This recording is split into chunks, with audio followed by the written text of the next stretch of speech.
মানুষ হয়তো আমাকে দেখে নাই, আমিও আপনাদেরকে সরাসরি দেখি নাই। আপনারা আমার জন্য নতুন, আমিও আপনাদের জন্য নতুন, ঠিক না? নতুন মানুষের প্রতি, আলোচকদের প্রতি শ্রোতাদের একটা কেমন কেমন ভাব থাকে। যদি ভাব না থাকতো, আজকে যদি আমি ময়মনসিংহে এই টাইমে বসতাম, তাহলে আমার এই মাঠ কিন্তু খালি থাকতো না। এটা কোরআনুল কারীমের বদৌলতে, আমার কোনো কৃতিত্ব না। যদি আজকে ময়মনসিংহ উত্তরবঙ্গে কোথাও বসতাম, আমি ছোট মানুষ, তাহলে এই মাঠটা এভাবে খালি থাকতো না।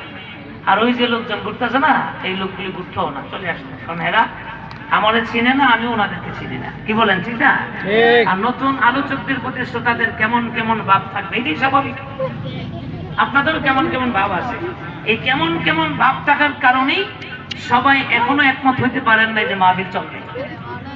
কারণ আপনাদের ভিতরে একটা সন্দেহ আছে যে আমরা যে আগেই বলে ফেলবো মাহফিল চলবে, আপনি বক্তা সাহেবকে কতদূর চলবেন, এখনো তো এটা ক্লিয়ারই হয় নাই।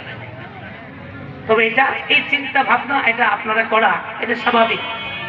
নতুন একজন